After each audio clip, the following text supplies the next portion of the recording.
well and be brilliant. Today, more than ever, humanity needs you.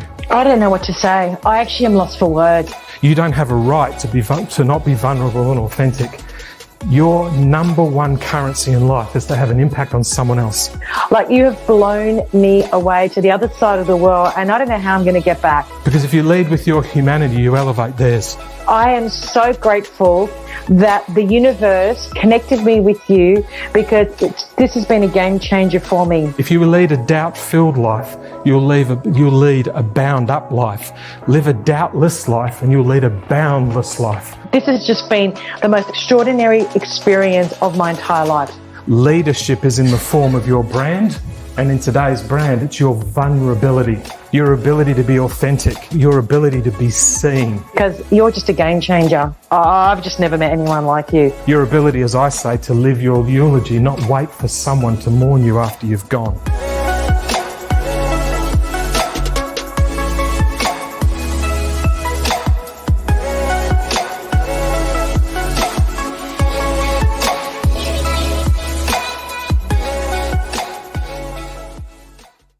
And boom! There you go.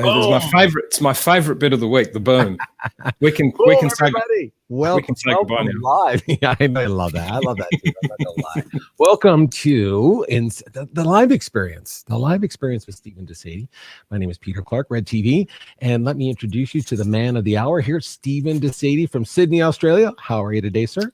I'm good. Sunny Sydney, beautiful. Getting warm in springtime, so cool. Good to be here. Thanks for all the guests and everyone watching. Thank you. Yeah, fantastic. Springtime. I'm at the end of my summer. Like, this is what's so crazy about the world. Like, we're talking to each other in real time. You're into tomorrow. I'm into my day. It's a crazy, fantastic world we're living in. For everyone who's in Tuesday, Wednesday's coming, so get ready. Yeah, don't spoil it for me. I don't want to know. I don't want to know what's coming. As I often say to people, good morning from tomorrow. Nicely said.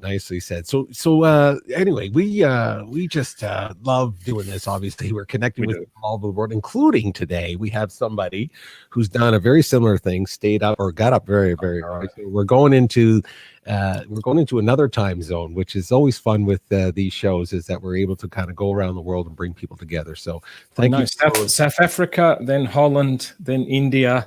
Not sure about next week, but I know the week after next we're going to Singapore. Wow. See, yeah. Have you ever been to Singapore, by the way? I have many times, back and forth through England and into Singapore for trips and stuff. But it's cool, really cool. I love Singapore. Okay, so today we are rocking and rolling with some really cool stuff, and we have 3 guests waiting for us right now. And this week is all about something that you've titled "Rationalized Detachment." So maybe you can talk about a little bit how that branched off from last week and how we got here. To be honest, for everyone watching, this is inspired by Peter, because Peter reflects on the different things that we do in these monologues, as I call them. And last week at the end of the show, when we did a wrap up, when we closed the show off, he just said, "Oh, Steve, what about this thing about rationalized?" And whether I've gone down the path of where Peter was intending, I don't know, but he just said it. So and while we were talking, it came up with rationalized detachment. So that's where it came from. How we rationalize and detach from each other. Or rationalize and detach from ourselves, and that's where it came from. So this week and next week's monologues are based on some inspiration from Peter. So if you're watching and you have a particular subject you'd like me to speak about in the opening monologues, let us know. I agree. Absolutely. Let us know, exactly, because this is we talk about this a lot. I just throw a sentence to you and you can run off and do a little workshop on it. So that's why I'm saying to everybody, be prepared to be answered if you send him something, okay? He's going to, he'll answer it, okay? So let's do it. Let's jump right into where we want to go today, rationalized detachment. Take it away. Yeah, let's rationalize detachment. And as we always do, we define each of the words just to understand what those collection of words are. So rationalize is to create a superficial reasoning to validate unrelated truths. There's many ways you could define these, but essentially that's what it is. Because I go looking at 3 or 4 different definition sources to get that. Detachment is to unfasten, to separate, to disengage, and become aloof. So basically, rationalized detachment is to create a superficial separation. Now, I love the concept of this thing of the house of your life. Most people believe the house of their life is built on the foundations called your values and beliefs. But I believe the house of your life is built on the foundations called your convictions and focus. And go with me on this as we go through this. So if we looked at the layout of a house, the foundations is your convictions and focus. The bricks and mortar form your values and beliefs, and the roof is where your vision, love, and hope comes from. And it's a collection of all of those. Now, a lot of people will say, well, Steve, no, the foundations is your values and beliefs. It is, yes, and I wouldn't disagree, but how many of us have a conviction and focus to those values and beliefs first? How many of us are actually saying, well, this is my value and this is my belief, and then actually being focused on something else? Yeah. So let's surmise this in simple language. Your conviction and focus is what you live for. Your values and beliefs are what you love for. Your vision, love, and hope is what you dream for. So, a couple of questions. If we agree that rationalize is to create a superficial reasoning to validate unrelated truths, here's my question. If you have focus and conviction in your values and beliefs for the vision, love, and hope in your life, how can you create validated, unrelated truths in your everyday life, personally, professionally, spiritually? Similarly, to unfasten and separate, disengage, become aloof, if you have focus and conviction in your values, your beliefs for the vision, love, and hope in your life, how can you create separation and disengagement? How? So let's go to children who are the masters of life. Rationalized attachment. Children play in the garden of life with a focus and conviction of just wanting to have fun. And adults need to remember, and this is probably one of the most powerful things that my mentor Bob told me, it's your behavior, not your intellect, people remember and embrace. People don't know how many degrees Richard Branson's got. People may or may not know whether Elon Musk has got how many degrees he's got.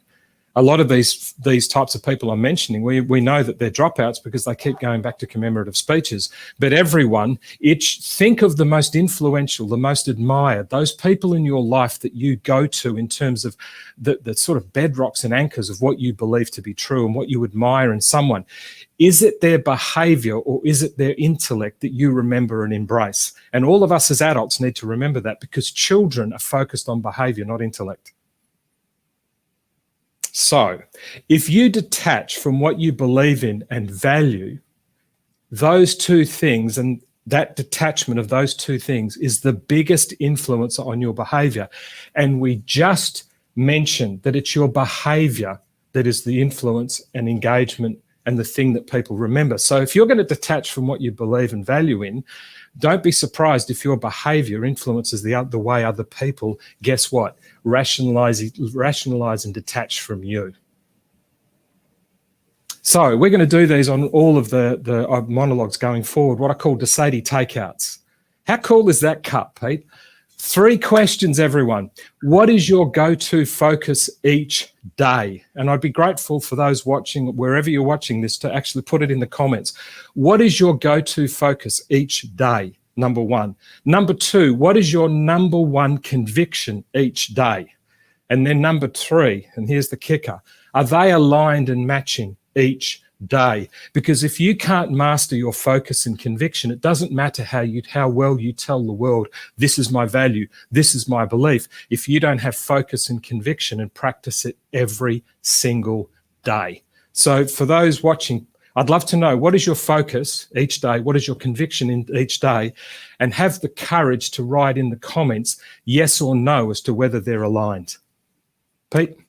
Love it. Love that. Yeah, that's all new to me. Listen, I'm seeing this for the first time too, everybody. So you should be excited about this stuff. I am. I mean, every time I show up, I just turn this thing on and here we are. We're just talking about some amazing things. So it's that very, very thing. Stop telling everyone what you value and believe and start reminding yourself, is my focus and conviction on it in the way that I behave every day.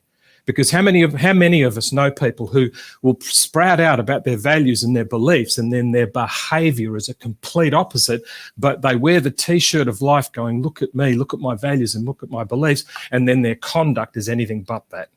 Oh, so true. I'm going to tell you, and I think you know this, but here's a phrase that I live by. This phrase, I literally live by this phrase. And it's not mine. I heard it from, I think it might be Maya Angelou through Oprah Winfrey. I don't know who could be. Watch what people do. They'll tell you who they are. Watch what people do. So you talked about behavior earlier. That just makes so much. As soon as you said that, it's just, again, kids are watching behavior. People are watching. I watch behavior. I don't listen. I listen to what people say, but then I just watch what they do and go, is that congruent with each other? And if it's not, it's painfully obvious. So I just watch what people do, and they'll tell you who they are. And by the way, when their actions do that the first time, believe them the first time. By the way, believe them. Yes, the magic or not of first impressions. There you go. Fantastic. Okay, Stephen, let's jump to let's get a couple comments in here. Doug, thank you, Doug, for joining us. Jennifer, always a pleasure to see you here. Good morning from tomorrow. Oh, my lordy, Nadia's up really early because that's Cape Town. Thank you, gorgeous. Oh, that's right. That's right. Oh, my gosh. See, everyone, all Jennifer, Doug, early hours, me in Cape Town. She just says, there you go. Bless you.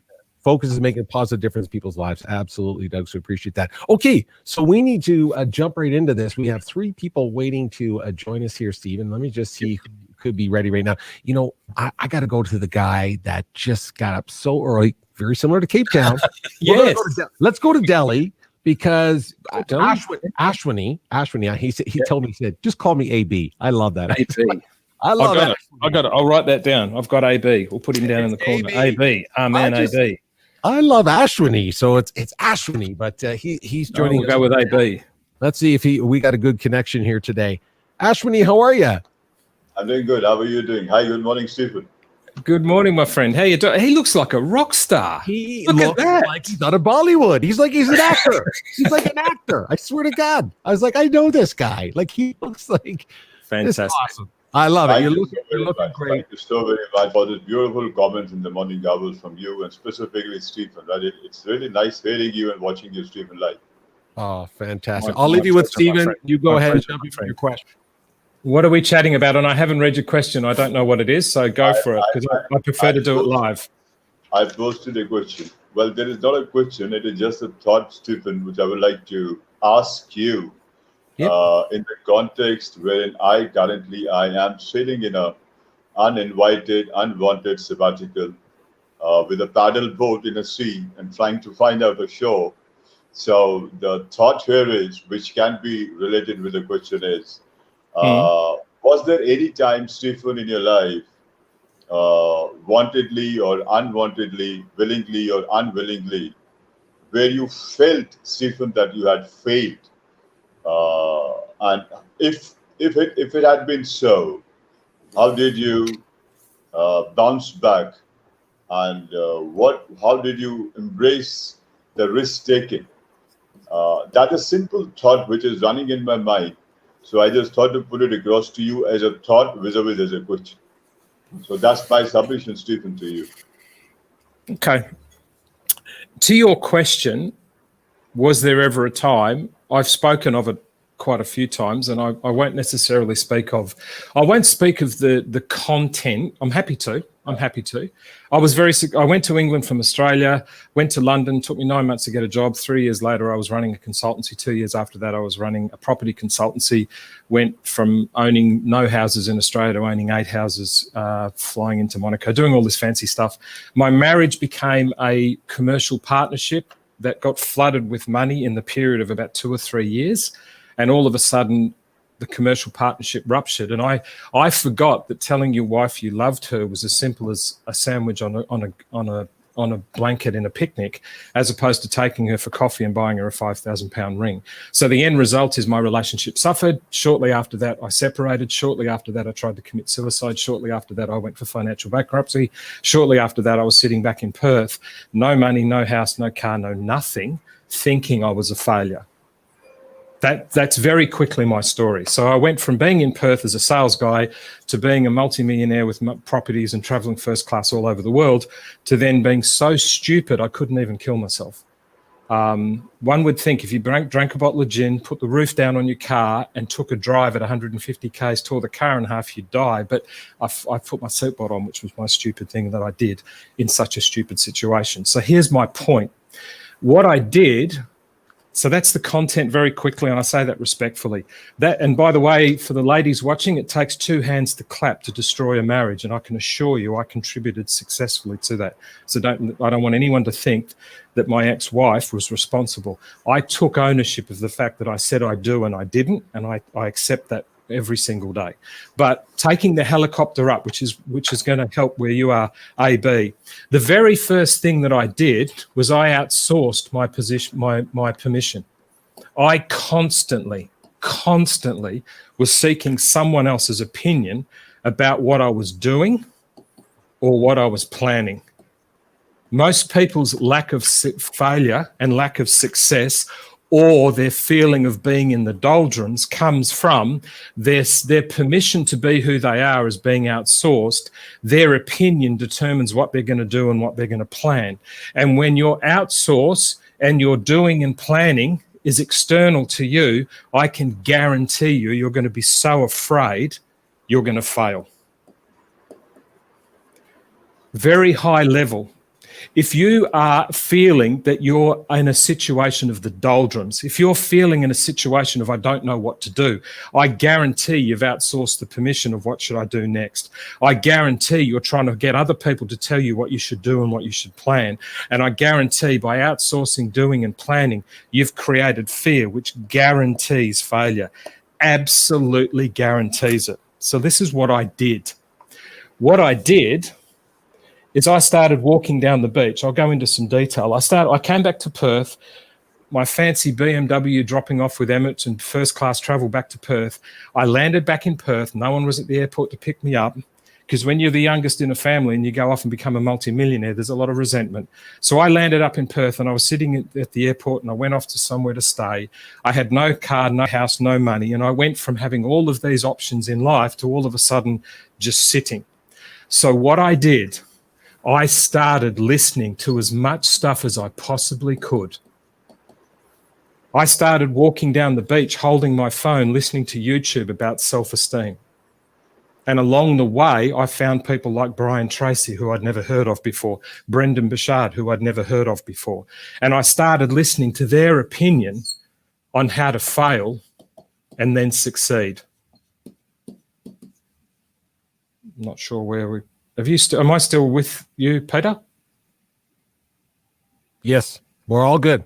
Yeah. Okay. Are you not being able to hear things? Are you missing? Just went very silent for a sec, so I just wanted to check in. I'll just keep controlling some of the sound. That's all. No, that's okay. Good, thank you. So what I did is I gave myself permission by listening to people who are, guess what? Practitioners in the art of what I admired. So I started walking down the road of life, listening to practitioners, walking along the beach. And instead of walking along the beach with the soundtrack of me thinking you're a loser, I had headphones in and I was walking down listening to YouTube. I started going, what's wrong with me? My self-esteem's gone. I think you're a loser. Whatever the whisper, here's a point for everyone that's listening. Whatever the whisper in your head is, if it's a voice and a whisper of doubt, whatever it's giving you as doubt, go and seek someone who's talking about the opposite.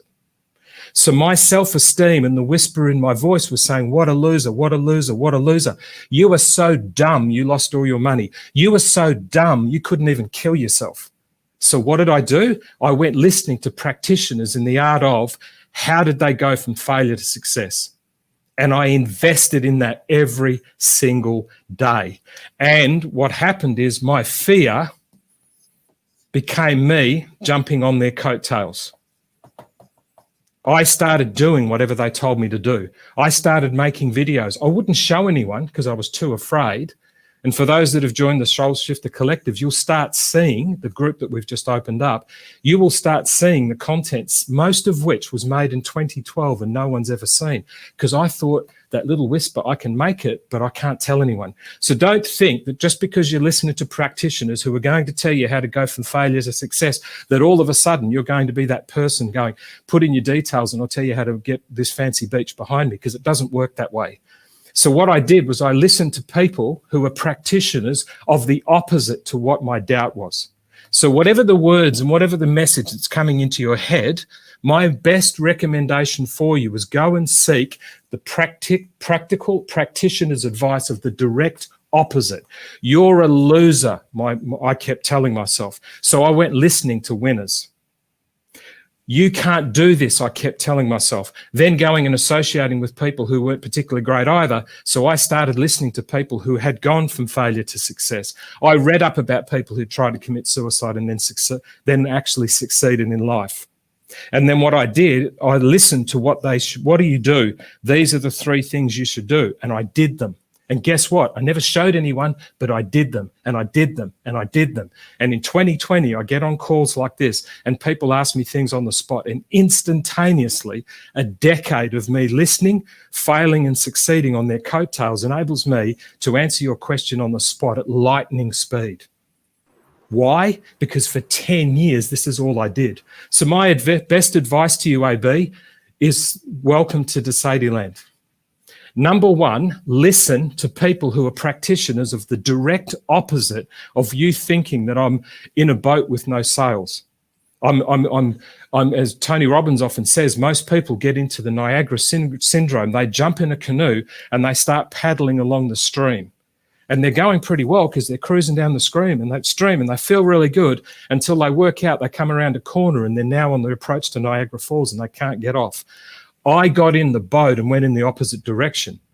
And for 10 years, living in everyone else's houses, being bankrupt for 10 years with the help of the Sede Angels and Jane particularly, I never gave up. And every single morning I woke up with the companionship of, you're a loser. And every single morning I combated it back with me listening to a practitioner of what the direct opposite is. So AB, whatever is in your heart, your soul, and your mind, whatever the whisper in your heart, soul, and mind is, if it's positive, go seek a practitioner about it. If it's negative, what's the yin and the yang? If it's doubt, what's success? If it's fear, what's courage? If it's a lack of willingness, what's confidence? And until you find it, my friend, stay close to me and I'll help you find it. Can I add a point to it? Please. Do you think the imagination is the key to success? Summarizing whatever you said, the 3 points, the failure, the obstacle, the opinions, and the permissions. I think and I believe, I strongly believe the kind of the books I read, and a lot of authors have said it, even in different lines. If I speak about David Goggins, if I speak about Bill Campbell, anyone author, anyone referring into this, there's a single line which comes in between of anyone which they say is that the basic principle to follow is imagination is the key to success. The way you imagine in any given situation of your life, you are definitely reaching or walking on the path of success to reach the peak of the mountain. So imagine that you are successful. So that is summarizing what you said, Stephen, and I totally agree with you 100%. I agree with you. Thanks, man. Imagination is the expression of what you consume. Some people's imagination is the expression of what they consume in terms of reality TV. Some people's imagination is the expression of what they consume in terms of this Black Lives Matters issue. Some of people's imagination is the expression of the Me Too movement's okay because that's what women deserve and they don't. Imagination is the expression of what you consume. I consumed an obsession with finding out how I could fail until I could learn how to help you. So yes, imagination is, but it's an expression of what you consume. You want to write that down, everyone. You want to take a screenshot of this. Angels, Lou and Jane, time code this for me, please. Imagination is the expression of what you consume.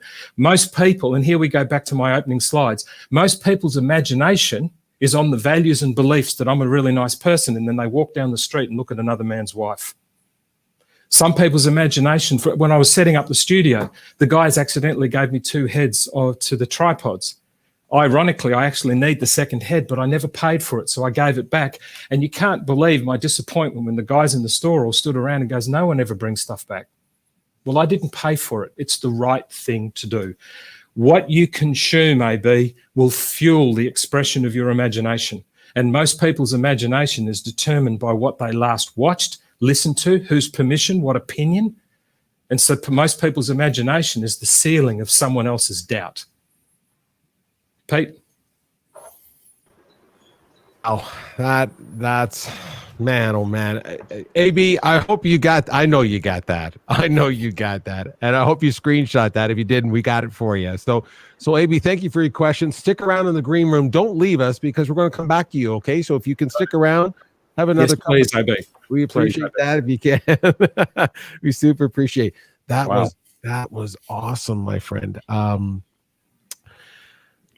Hey, listen, I just want to keep rocking and rolling here, but yep. I love, like you said, that just the vulnerability. Here's what I wanted to say. I just want to get it off my chest here. The vulnerability you're showing of letting people inside of the story, where this gift of yours comes from, and I guess the foundation, if you will, of where your insights come from.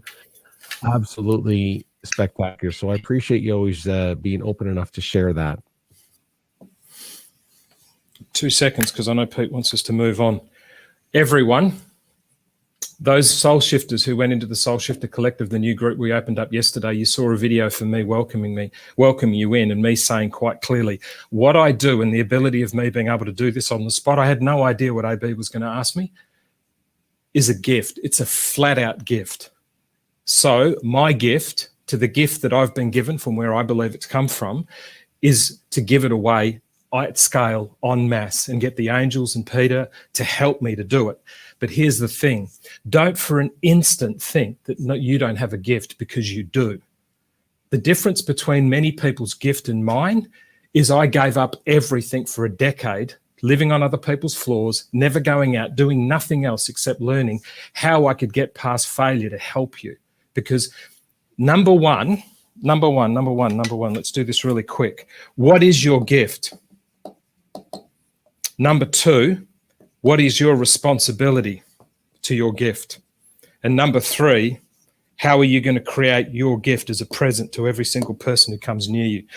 Everyone, I dare you to not answer those 3 questions, because you have a gift. It may not be flashing on whiteboards. It doesn't matter. It doesn't need to. You have a gift. What is it? When are you going to accept the responsibility that you need to gift it to everyone you possibly can? Humanity needs all of us right now. And what humanity needs is the gift that is you.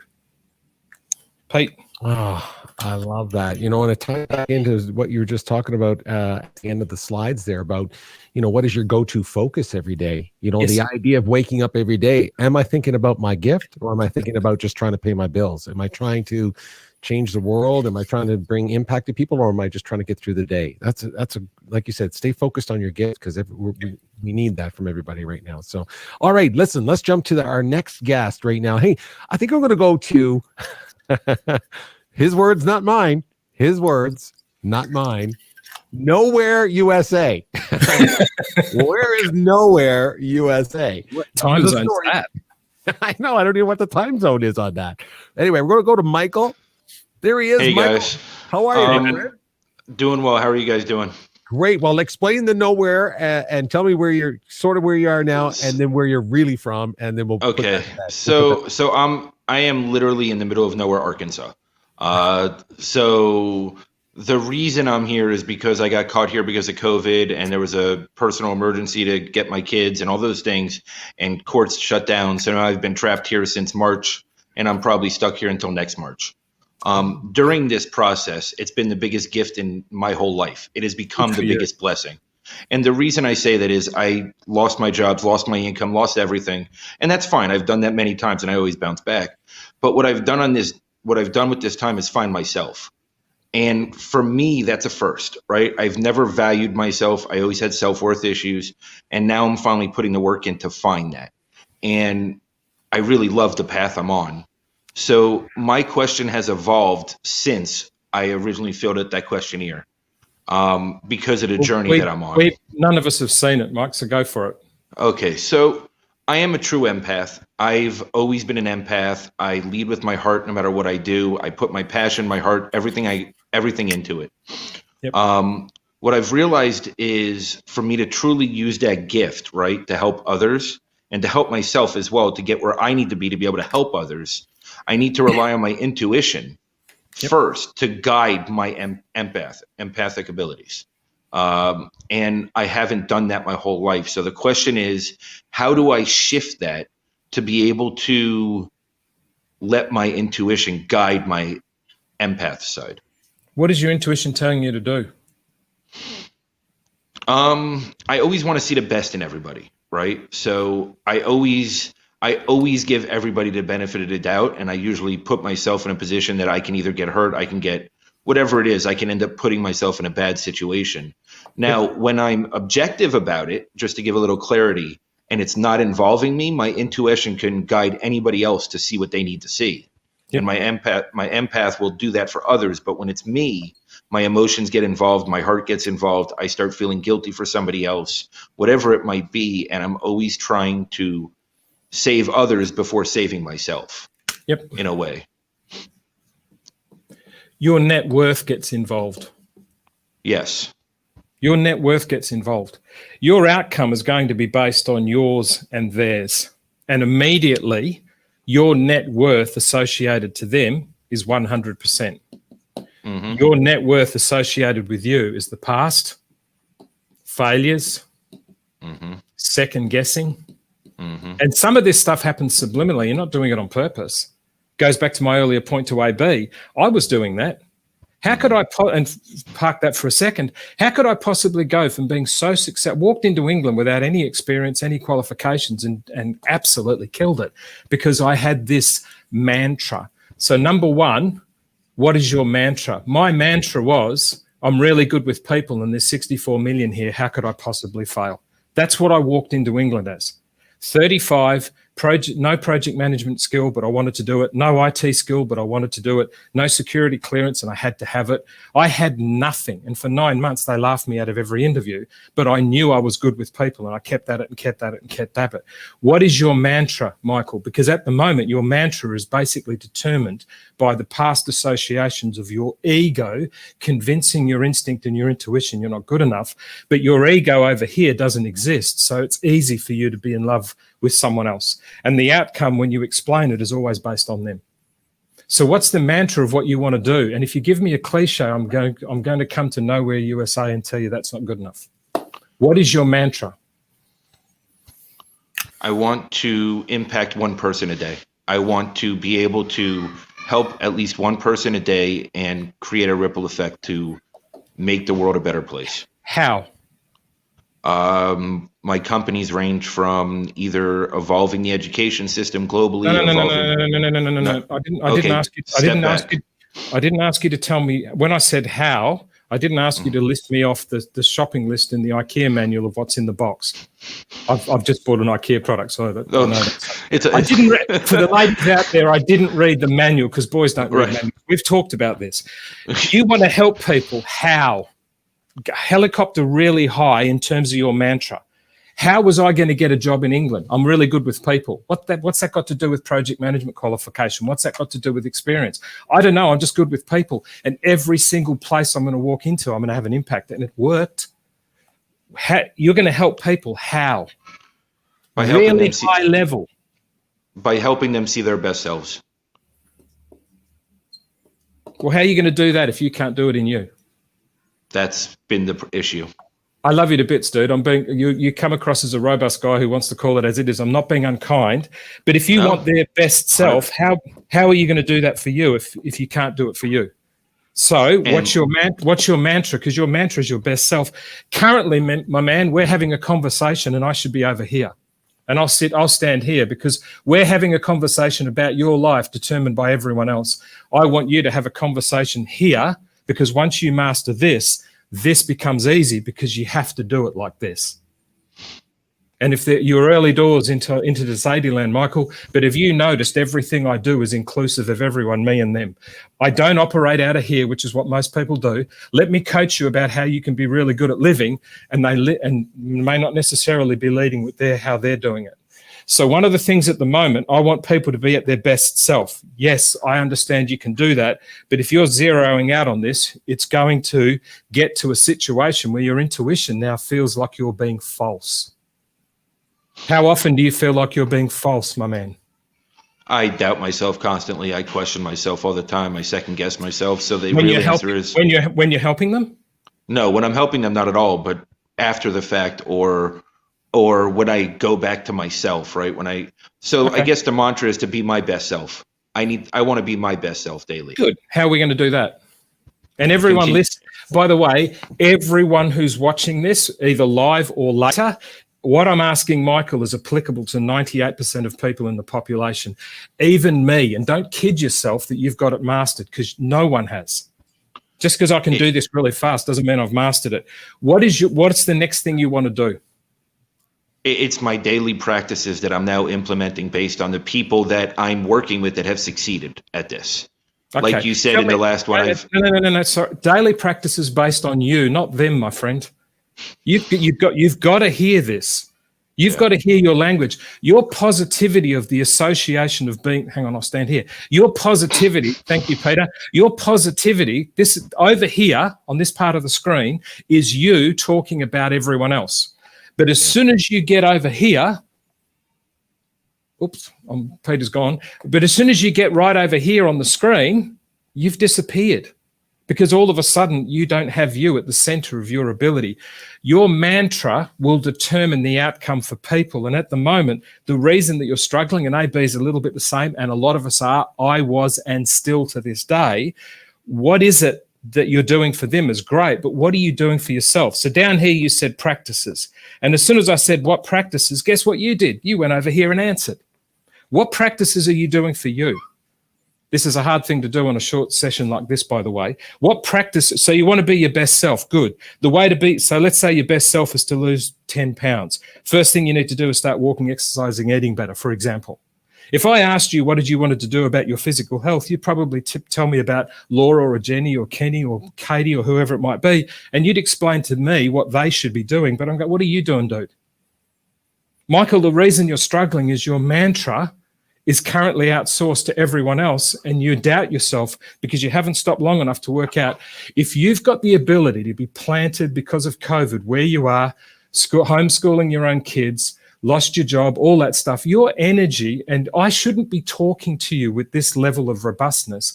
If you're a guy that's lost his job, who's homeschooling his kids, and he's stuck away from where he actually lives, the reason I'm talking to you so robustly, Michael, is you don't know how strong you are. Yes, I hear that. That's why I'm talking to you so strongly. That's why I'm being so bullish to you in a loving way. And I hear that often from those in my tight circle, right? So what I'm doing is I'm exercising daily. I'm losing weight. I've come off a lot of my medication. I'm eating better. I've been praying. I've been meditating. I've been doing gratitude lists day and night. Yep. I'm putting the work in now on myself for the first time ever. Good.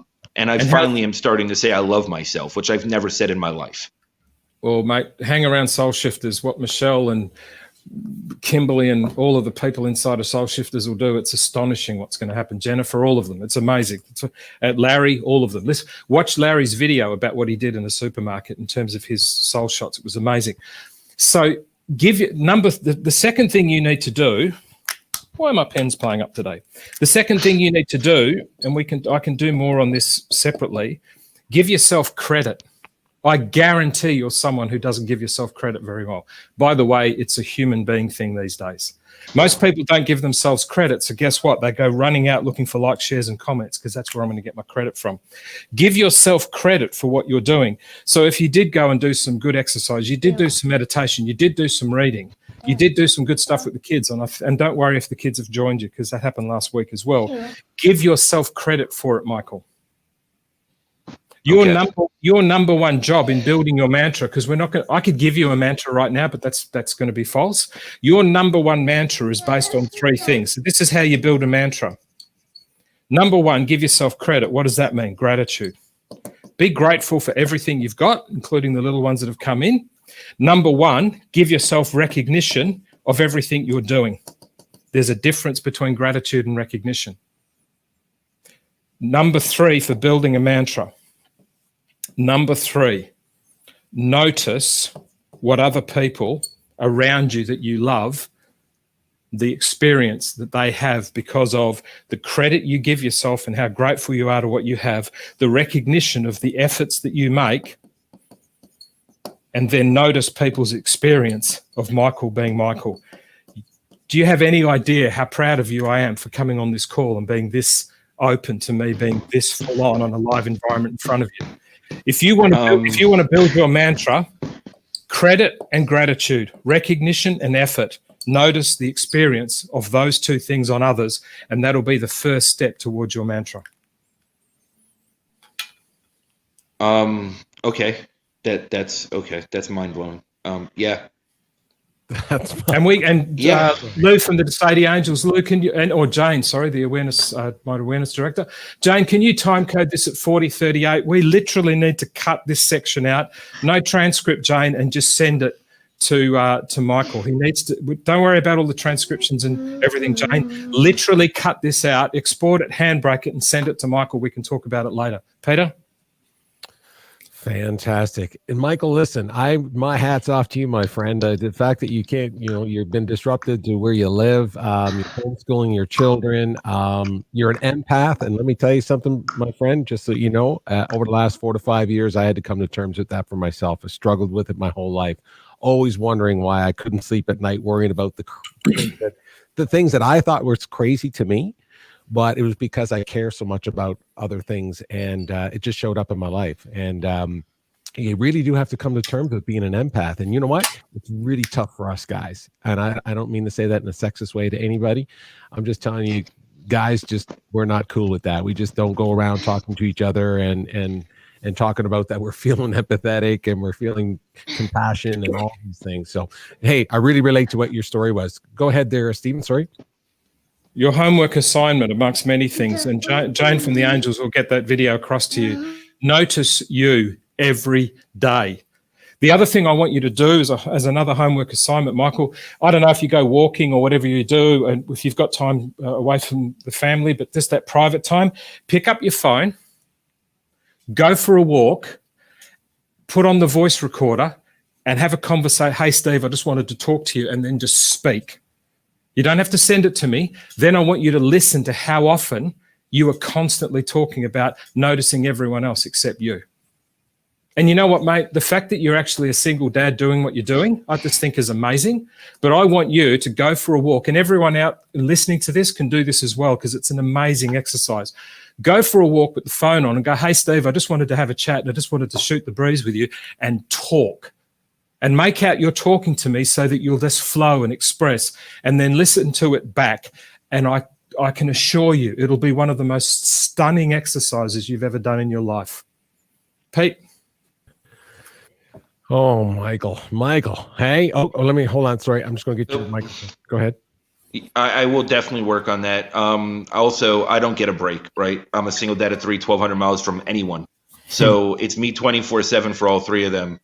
What I do is wake up at 4:30 in the morning, and that's when I work on myself before they get up. So that I've changed my whole routine. Hang on. So sorry, Pete. I promise this will be quick. You work on yourself by your dedication and impact you have on others. And the first other, when you're a parent, is your children. I'm not a parent, so I say this with great humility and respect. Don't for an instant, Michael, say to me that you don't work on yourself when the responsibility of those 3 children you invited into this world, you are being such a blessing to them. And don't be surprised at 30 when they notice and start behaving with attributes about what you're displaying right now. Because, mate, the experience that I want you to notice in people begins with those 3 little children. I'm so proud of you, mate. And for those of you on the call, feel free to give a shout out to Michael. I am just so flat out proud of you, my friend. Don't for an instant think that you don't work if you're not doing things for others, if you're doing it for your children. You invited them into this world, and it's a blessing the manner with which you conduct yourself with them. You're so close to what you actually are. You're too busy trying to work out the equation when you haven't even stopped long enough to go, holy crap, the answer's pretty good. You're a blessing, my friend. It's so good to have you into Sede land. I'm so pleased. And Michelle, if you're watching, thank you for the invitation for Michael to join us. Pete, I'm done. Yes, I promise. No. Thank you so much. Michael, listen, I know you got your hands full. If you decide to stick around, love to see you in a couple of minutes. If you can't, we're going to be cool with that. I'll be watching for you. And the kids can come on. The kids can come on and say hello. It'd be great. Hey, bring on the serious. I'm serious. Homework. It's all good. I'm serious. Right. Bring her on. No, that's fine. I just got to get them, make sure they're dressed.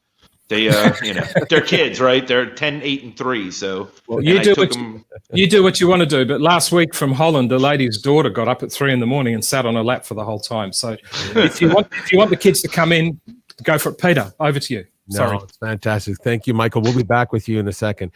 Hey, I love the way you pushed that. I mean, I know that's not. And just for people who are watching this, and maybe even people who have watched this before, have been on the show before, when Stephen doesn't normally push like that, but I appreciate that you wanted to go down that path with him, because I sensed what some of the things you said. He needed to hear those things. He needed to hear them from you. He needed to hear that. Man. He needs to hear it from all of us. So I'd love everyone who's watching to put some shout outs to Michael. He deserves it. Yes, absolutely. Well, listen, let's just jump to a couple more comments here. Let's go. I'll jump right down through. Oh, there's so much going on here. Look, this is so fantastic. And people are so kind to us here. I don't know what is going on with the kindness. Kenny! Scrumptious. Have you got scrumptious in it? No. Let's see. A beautiful human being, friend of millions, shares goodness in others, betterment of humankind. I love the sentiment all the time. It's Kenny. It's Kenny. Gotta love him. Haven't got that really cool word. It'll show up now. We just said it, so it's all good. It's all good. Look at that. It's just fantastic. Let's see. Well done. That's Graham, by the way. Nadia. Cape Town, beautiful. Oh, so fantastic. Amazing soul is always helping, supporting others and succeed in life. That's for AB. So AB, if you're listening, there's a comment for you right there. Let's see. We have Rajiv, did I say that right? Sincerely being honest with yourself, hard work indeed, right? Being honest with yourself. Well said. Perfect. Really tough stuff there. So Lawrence is with us. Hi, everyone. Lou here. Oh, Lou here. There, Lou. That's the Angels. There you go. I'm going to say the Angels. There you go. Everyone. I know where's Lou. I still Lawrence. Who is that? That's cool. I love it. And there's Graham. Mike, hardest thing to do is believe in yourself. Absolutely. Well done. Shout out. There's a shout out to Mike. So Mike, there's a shout out right there. Mike, you're doing many world imagine to do. Mike, you are doing what not many would even imagine to do. That's a powerful phrase. That's a great line. Well done, Rajiv. Thank you. Perfect. And kindness is so infectious. It starts with both of you. So that's great. Appreciate Beautiful. it. Wow, some great feedback there. I want to make sure we try to get to those because, again, we certainly don't take anyone's time for granted if you're tuning in right now. Okay, so let's go to somebody who so wanted to be on this show that they showed up last week, and then it took a power outage of their city to shut her down. But she's back. She is back. She's coming to join us. Vengeance. Exactly. It's Reshmi. Reshmi, did I say that correctly? Yeah. Oh, let me see. Oh, microphone. Let me see if it's on your end or our end. Let me see. I'll try it. Can you see if you're unmute yourself? Yes, I can listen you. Gotcha. So, there you go. Thank you, Stephen, for having me today. And thank you, Peter, for working with us. Thank you so much. Hey, listen, it's my pleasure. And I'm so glad that you tried to. I know you were emailing us when the power was out. But anyway, Rashmi was in the Bay Area last week. Couldn't come on the show for a power outage, but you're back with us this week, and we so appreciate you being here. I'll leave you with Stephen with your question. Thanks, Pete. Hello. I'm so glad you're well and that everyone's well. We're given last week's circumstance. What are we going to chat about? So I wish I can remember what I was going to ask, because I'm overwhelmed with what you have just did it here. It's amazing. It's Thank you. amazing. And I really, really don't want to ask you anything but to tell me how to work on your vulnerability, because you are talking about being vulnerable is real, being vulnerable is truth, is being vulnerable is something a genuine person should be holding on, right? And I'm never strong. I'm strong enough. Instead of strong, I use word flexible for myself to adjust and accommodate with everyone. But still, I feel that sometimes your flexibility, your vulnerability, people judge you for what you are not. So my question to you is how to bring your intention to your action, how to work on your vulnerability and showcase as in strength.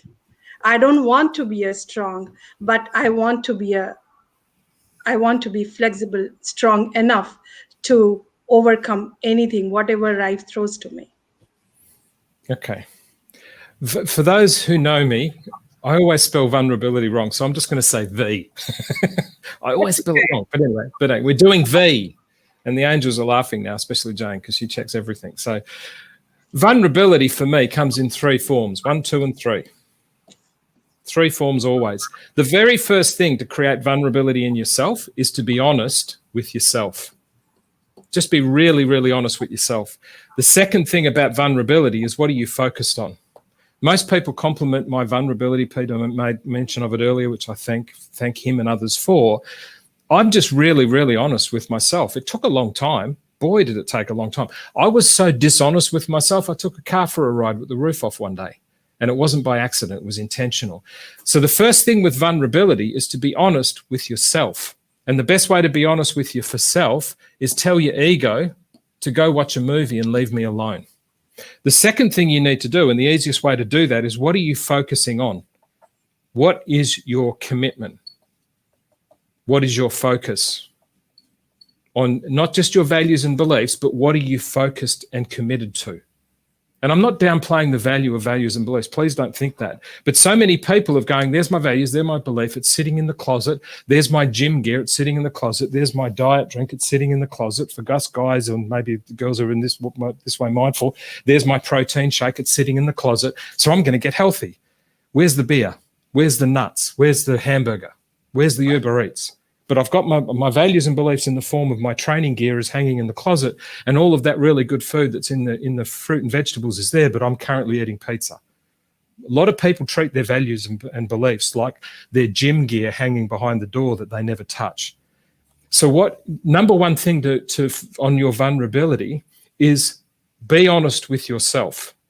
So what you just said is what people say and what people think. The second thing is to have a focus on what it is that you want to do. What is your focus? And now that you're involved with Soul Shifters, Rashmi, a lot of stuff's going to come about this. The next 2 or 3 soul shots is going to really focus on this. Soul shots 2 and 3 has already been recorded. And the only reason we don't release it on today, because there's enough coming out of the Sede land today. What are you honest about, gorgeous? Forgetting about and just about yourself. Back to what we said with Michael. Be honest with yourself. Michael hasn't got any time, according to what he just said, because he's too busy looking after his kids, but he hasn't got any time for himself. Well, he's doing what he's supposed to do because he invited those beautiful kids into the world. How gorgeous. Second thing is, what's your focus? What are you focused on? What are you committed to with a committed focus? What is it? And again, Insider Soul Shifters will help you with that. And then the third thing is, what action are you going to take that's a reflection on your focus and honesty? So vulnerability, most people think, is just telling an open story. I'll tell you about how I went and drove in a car, or I'll tell you about my divorce, or I'll tell you about my bankruptcy in the context of me. Or I might tell you about Devan from episode 3 of the live show, a guy who's from India who's lived in America for 20 years, and he stands in the queue at a supermarket and the ladies in front of him will hold their bags tighter because he's black, he might steal it. Horrible stuff. So vulnerability is telling that story out loud. No, it's not. Bless him, great guy, Devon, Sede guest. Your vulnerability is based on your honesty, your focus, and your actions that are determined by those two. Most people's vulnerability is thinking, I've got to get up and actually speak out loud. Public speaking, no one wants to do that. Why? Because people don't have confidence. And what I've got to do is I've got to go and tell the world some really open story about suicide or bankruptcy or divorce. No. My honesty of myself is focused on my commitment for you. And every single breath I take is on the basis of I refuse to let people doubt. I just won't allow it. And then people go, oh, Steve, your vulnerability is so amazing. My vulnerability is not based on what I'm prepared to share with you. My vulnerability is based on my honesty of what I had to go through to learn how to succeed after I failed, to then work out the focus of my never-ending commitment to you. And every single thing I do, from Soul Shifter to Soul Community to Soul Movement to Soul Shots, everything is based on you becoming the best you that you can be. So in a short answer, if you want to get more vulnerable, be honest and forget about other people's opinion, be focused and take action. And the best action for you to take right now is surround yourself with people. And that group that you're surrounding yourself right now is called the Sede Soul Shifters. And everyone in the group is watching this right now or will watch it in the next 24 hours, and they will hear what you're saying. Ramona, Michelle, Rhonda, Larry, all of these people are going to contribute in a very simple and subtle way to remind you of what's possible if you're honest and focused and take action, and that will create your vulnerability. And people will go, oh, you're so open and vulnerable. No, I'm not. I'm just honest, focused, and I'm doing what I need to do. I hope that helps. It's really fast, but I hope that helps. Of course, it's like my honesty is my most I admire most about myself, because I cannot lie and live in peace. So I have to have that honesty to have my peace of mind. And I'm really, really bringing my focus on what really I'm passionate about and what I really want to do. And each and every day, every morning, I get up and pay my gratitude what I have right now, and how can I help to create a better place, being into a responsible situation, being a mom of 2 kids, living alone here in Bay Area. I pay my gratitude every day and try to bring focus on my commitments. As you said, that what I'm committed to myself. I'm committed to myself to become a best version of myself. That's I know that's a jargon, but I'm actually trying to work on it. I'm actually trying intentional action. I'm taking to become better and better every day. Cool. And that's why I need the clarity, the help, the guidance, the kind of a charisma, the clarity it brings on the table. That I need to remind myself every day. Each time I see the episode, I feel like, oh my God, I need to do more. Okay. For everyone watching, whether you're watching this live or you'll see this on one of the shorts that Jane from the Angels puts out, or watch the live show, but if you're watching this live or not, listen to what I'm about to say. This is a gift from Rashmi, inspired by her, and a gift from her to you. Your honesty equals 0 if you don't have focus. Focus on your gratitude, focus on your association, and focus on your values and beliefs. If you claim to be I'm honest because I've got gym gear hanging on the back of the door. I'm honest because I'm losing weight and I had a 6-pack of beers last night. Your honesty is 0 if you don't have focus. And the 3 things to focus on is gratitude, the associations of practitioners who are going to help you, and the values and beliefs that define you. Peter? That is just unbelievable. I just, you know, so Rashmi, just so you know, I've sat in on a couple of these shows, as you know. It exists because of you, my friend. And every single time, to your point, every single time he's able to put a blueprint together, and you can physically with your eyes see concepts that are racing in your mind. For me, I'll speak for myself. When they're racing in my mind, but someone can put them into a diagram or a picture, or in this case, we're using a whiteboard, but it wouldn't matter what the tool is. Stephen can use a napkin, and it's still powerful and still effective. So I totally resonate with what you just said. Is that every time you tune in, it's like, what was that? And Stephen, you just did it again. So, and I love the fact of the sentiment, what you said, Rashmi, that you can't sleep at night when you're not honest. Oh my gosh. I hope you can multiply that in the world today. I hope you can continue to multiply that sentiment in the world today. Thank you for doing that. Stick around right this second, because we're going to bring everyone back in for a second. This is part of my favorite part of the show. It is for me. It is for me. I know. I'm joking. I always throw Stephen on the spot with this, but under the bus. First of all, thank you to everybody who who joined us today. So thank you so very much, Rashmi and Michael and AB. I appreciate it. I like Ashwini. I'm going to use Ashwini. I love that. That's a cool name. If I had that name, I'd rule the world. Yeah, I'd rule the world. So I wanted to bring everyone back because, throughout the show, you'll hear something. You might have heard something from another guest. Something might have resonated with you while we're speaking. So let me go around and ask everybody very quickly if you can give me a one aha moment you might have heard or you've had here today. So AB, can I start with you? Little aha moment you got from the show. Sure, why not? I had written a message for Mike. I don't know whether he has read it or not. So Mike, do read it. I have written it for you. Let's connect on LinkedIn and walk the path together, definitely with Stephen. So having said that, Rashmi, it was truly a very pleasure listening to you, your thoughts, though we are connected on LinkedIn. So nice hearing you also, Rashmi.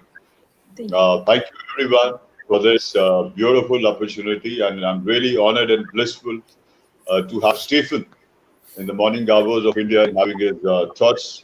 Imagination is the expression of what you consume, with a new definition which I got today from Stephen. So that would be with me in my journal, in my book. All I can summarize by saying first to me and then to, of course, Stephen and to you all, nobody cares about what you did yesterday. What have you done today to do better for yourself is the basic principle which I think I believe in. Love it. That's my submission. Thank you, fine sir. I totally appreciate that. That's great insight. Appreciate that, Michael. I hope you heard in a roundabout way from the comments from Stephen directly, and just so you know, you got the trophy for all the shows. He pushed you the hardest, just so you know. Oh, hold on. Let me see. I'm not sure if he's okay. There we go. Gotcha. That's okay, right? Because I need that sometimes, because I'm very thick-headed, and the last person I give credit to is myself on almost anything I do, and I think it's time I start doing that. I think it's about that time that I start giving myself some credit for everything that I got going on right now, and my resiliency and how I overcome. And I mean, I've been sober 14 years. I've done so many different things over the years, and I've just never really given myself that credit and never validated myself to myself, right? Yeah. So, and that's where building, I guess, my worth and all the things I am doing for myself are coming in, right? And working on that. And I guess I am closer than it feels at times. Yeah, like I said, I'm just resonating with you because I totally get it. I think Stephen talks about it all the time, embracing your gifts or gift. If you have one specific that you're happy with, or if you have multiple of my friend, and you probably don't hear it enough because you're trying to figure out other things. Listen, I'm speaking to me more than I'm speaking to you. So I can resonate with you, my friend. I really can. I appreciate that feedback. Rashmi, can you give us some insight of maybe an aha from today? So for me, the aha moment is you can turn your vulnerability into your power. You can turn your vulnerability into better version of yourself. You do not have to hide your vulnerability. You can be vulnerable and you can be strengthful. You can be vulnerable and you can be honest. You can be vulnerable and you can still do and contribute to the society and community the way you want to be. So being honest is zero without focus, commitment, values, and beliefs. That is my takeaway from today's Stephen's mind-boggling explanation, and No, I'm going to keep that. I'm going to keep that as my Bible forever. wow, beautiful, and you deserve it. That You is deserve fantastic. Beautiful. So she was taking notes, Stephen. Just she took notes when she called that back. That was fantastic. Thank you, Rashmi. Thank you for that. A beautiful Yeah, comment. Oh, sorry. Go ahead. I took a mental note. Oh, I'm into Well, that. you That's all right. That's a good one. That's a good A start. plus. She's got an A plus. Stephen. Peter? No. You before I came to here, you, Peter. You always let. Well, What was yours? I got to well- do yours. Well, the aha for now you're putting me on the spot. You put me on Yeah. the spot. Payback. So you know what? Go on. I'm not a guest. You know, I'm a guest of privilege to watch this every single day. But let me tell you what I pulled from. Well, there's so many things I pulled from this, but I do love the fact that vulnerability came up. That concept came up today. You focused on the idea of gift. And you talk about the house. I love the house called your life. I really like that. The idea that you have a roof and bricks and mortar and foundation, and the foundation where most people think of is, you know, your values and so on. But you were talking about conviction and focus. And I must say that stuck out for me a lot today is the idea, am I as convicted as I think I am? Am I as focused as I think I am? And is that playing a role in my daily life? So as you said, when you get up in the morning, what is your focus? So is my focus, which is supposed to be my foundation, is it the number one priority in my day? I don't know. I must say for me, I'm not sure. I must say that I have to pull that out of my self throughout the day. I might not wake up to it. So that stood out for me, Stephen, about the conviction and focus for your foundation. Okay, let's see if we can do this. No pressure. AB, you said pathfinders. My suggestion to you is that you connect and associate with pathfinders. My word for pathfinders is practitioners, because the key to your imagination is who you connect and associate with, because that's the ultimate form of consumption. Mike, your invisible strength equates to your self-credit. Be resilient, because life demands resilience. All of the great iconic leaders of history are people of resilience, because they had an inner strength that equated to their self-credit. And your self-power, hide your ego and awaken your heart and soul, Rashmi, because you need to live in your life, because it's the ultimate home where you can grow. So be a pathfinder of the invisible strength of your self-power. Live in your life so your imagination and your resilience will awaken your heart and soul.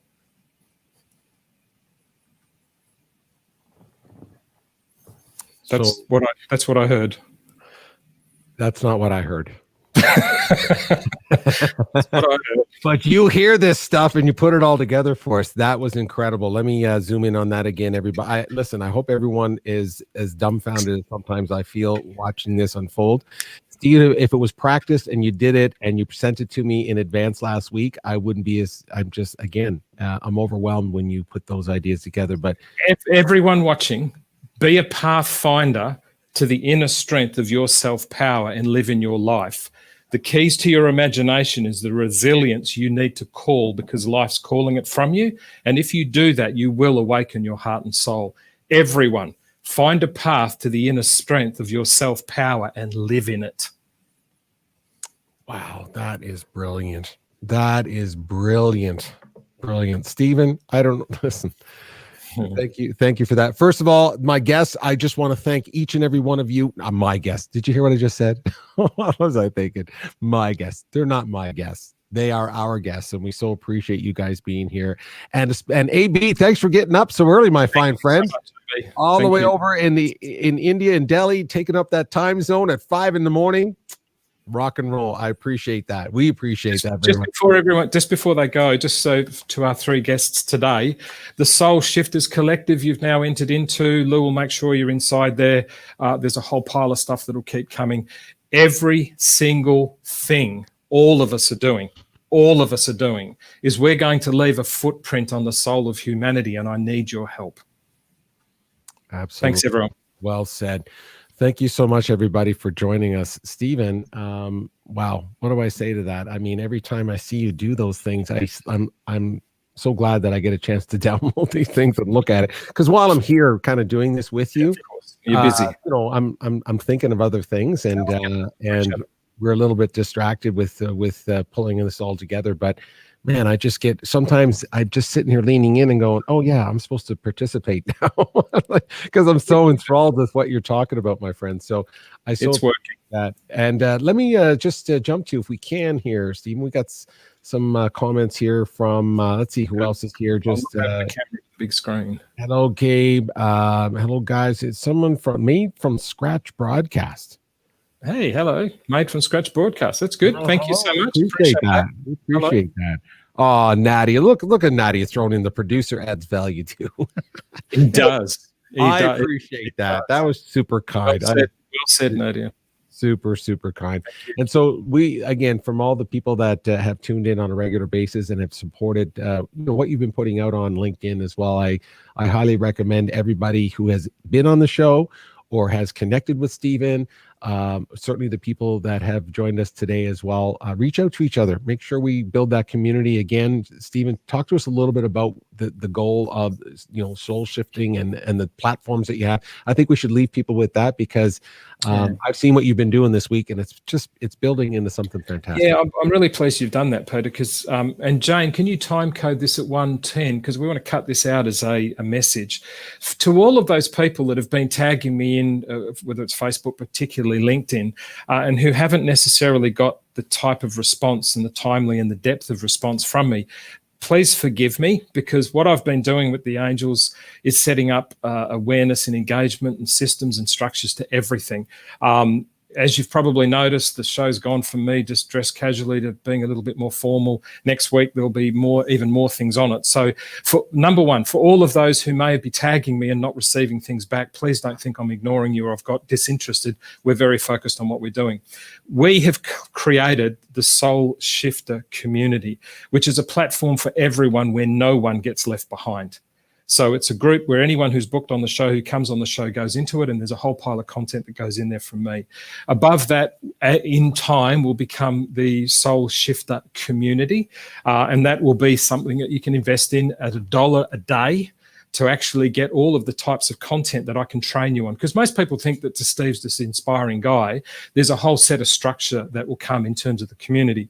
Above that is the Soul Shifter movement, where people can actually engage me for coaching and mentoring. I'll also be doing round tables, which means 4 people will come into a 2-hour session with me, and I'll whiteboard half an hour of your business, half an hour of the next person's, half an hour of the next person's, half an hour of the next, and then do a Q&A. And there'll be all templates and guide sheets and all those types of things. So there is an enormous volume of stuff that's behind me after 10 years of doing this, and I'm about to release it in a very structured, very specific way, and it's called Soul Shifters. I'm not interested in you following me. I'm interested in you following you. The world doesn't need everyone to follow each other. The world needs everyone to follow themselves in unity and in union of each other. There's a difference. And Soul Shifters is about creating the ability for you to be so in love with your mission, so in love with your soul, with such clarity, confidence, and creativity, you will walk alongside. And there's that great line, don't walk in front of me, I may not be able to follow you. Don't walk behind me, I may not be able to lead you. Just walk beside me and be my friend. Pete? That is fantastic, my friend. Yeah, I was listening to, and I know you're building this. I've seen some of the activities behind being invited into the group and so on. And just a reminder to everybody, I'm going through the process as well. I'm joining as I get emails and information from Stephen's group, and you participate to the level you want, and you get involved as much as you want. But the key here is really about supporting and building a community. And Would I say that correctly? Yeah, and just on that, Pete, thanks for that point. This is not another group. In the same way as this is not your normal live show. We Peter and I and the Angels make a very specific commitment to make this not just look the way that it is, because I could sit next to you with a napkin and do this. We're doing this in a very specific way. This group and this experience is like, I hope, nothing you've ever experienced before. And if we get that right, then I've touched your soul. That's what I'm after. I'm not after 1 million followers. I'm not after 1 million likes. I'm after you to love and like yourself and look in the mirror and love what you see. That's what we're after. Peter? Absolutely. No, thank you, Stephen. That's a great way to clarify it for everybody. So thank you, everybody, for watching. We always appreciate that. We appreciate all the comments. Stephen, I see so many comments on your content on LinkedIn. I hope everyone will connect with you and still continue to add value that way. Thanks to the guests that we had from around the world, everywhere from New Delhi to nowhere, USA. I mean, how can you go wrong with that, Stephen? From Sydney, Australia to nowhere, USA. Thanks, everyone. Thank you, Stephen. It's so great to see you, my friend. Brilliant, everyone. Take care.